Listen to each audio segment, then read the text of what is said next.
മനുഷ്യരെ അഭിനന്ദിക്കാറുണ്ടോ എന്നുള്ളത്, അപ്രീഷിയേറ്റ് ചെയ്യാറുണ്ടോ എന്നുള്ളത് ചെറിയൊരു ചോദ്യമല്ല. പ്രത്യേകിച്ചും ജീവിതത്തിൽ ഒരിക്കൽ പോലും ഒരു അധ്യാപികയുടെ കയ്യിൽ നിന്നും വെരി ഗുഡ് കിട്ടാതെ, ഒരു കൂട്ടുകാരുടെ കയ്യിൽ നിന്നും കയ്യടി കിട്ടാതെ മരിച്ചു പോകുന്നവരാണ് നമ്മളിൽ ഭൂരിഭാഗം മനുഷ്യരും എന്നുള്ളത് കൊണ്ട് അഭിനന്ദിക്കാൻ വളരെ മടിയുള്ളവരാണ് നമ്മൾ. കുഴപ്പമില്ല എന്നുള്ളതാണ് നമ്മുടെ ആപ്തവാക്യം. മനോഹരമായിരിക്കുന്നു എന്നോ നല്ലത് എന്നോ നമ്മൾ പറയാറേ ഇല്ല. പെട്ടെന്ന് ഓർക്കാൻ കാര്യം, ആലപ്പുഴയിലൊരു കൂട്ടുകാരൻ്റെ വീട്ടിൽ ആദ്യമായി താറാവ് ഇറച്ചി കഴിച്ചപ്പോൾ ഞാൻ ആ അമ്മയടുത്ത് പറഞ്ഞു, അമ്മ ഭയങ്കര മനോഹരമായിട്ടിരിക്കുന്നു, ഭയങ്കര രുചിയുണ്ട്. അപ്പം അമ്മ ഇറങ്ങാൻ നേരത്തെ എൻ്റെ കൈ പിടിച്ചിട്ട് വളരെ പതുക്കെ പറഞ്ഞു, മോനെ ആദ്യമായിട്ടാണ് ഈ വീട്ടിലൊരാൾ എന്നോട് ആഹാരം കഴിച്ചിട്ട് മനോഹരമായിരിക്കുന്നു, രുചിയുണ്ട് എന്ന് പറയുന്നത്.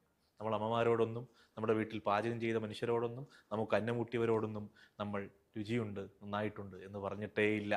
ഷൗക്കത്ത് രാമേന്ദ്രൻ എന്ന് പറയുന്ന ഒരു വക്കീൽ മരിച്ചപ്പോൾ വക്കീലിനെ ഓർത്തത്, എപ്പോൾ ഷൗക്കത്തിനെ കണ്ടാലും നിങ്ങളെ എനിക്ക് ഒരുപാട് ഇഷ്ടമാണ് കേട്ടോ എന്നിങ്ങനെ തോളിൽ കൈയിട്ട് പറയുമായിരുന്നു എന്നുള്ളതാണ്. നിങ്ങളെ എനിക്ക് ഒരുപാട് ഇഷ്ടമാണ് എന്ന് നമ്മൾ എത്ര പേരോട് പറഞ്ഞിട്ടുണ്ട്. ഉടുപ്പ് നല്ലതാണെന്ന്, വർത്തമാനം നല്ലതാണെന്ന്, ഇട്ടൊരു റീല് നല്ലതാണെന്ന്, പാടിയൊരു പാട്ട് നല്ലതാണെന്ന്, ഒരു നല്ല ചായ നല്ലതാണെന്ന് ഒരു ചായക്കടക്കാരനോട് നമ്മൾ ഒരിക്കലും പറഞ്ഞിട്ടില്ല. നമ്മൾ ടേക്കൺ ഫോർ ഗ്രാൻഡഡായി ജീവിതത്തെ എടുക്കുന്നു എന്നുള്ളതാണ്. അതുകൊണ്ട് അനാദിയായി മനുഷ്യരെ അഭിനന്ദിക്കുന്ന മനുഷ്യർ നിങ്ങൾ മറക്കില്ല. നിങ്ങൾ പറഞ്ഞ വാക്കിൻ്റെ, അഭിനന്ദനത്തിൻ്റെ ആഴം നിങ്ങൾ മറന്നാലും എന്നുള്ളതാണ് പ്രധാനം.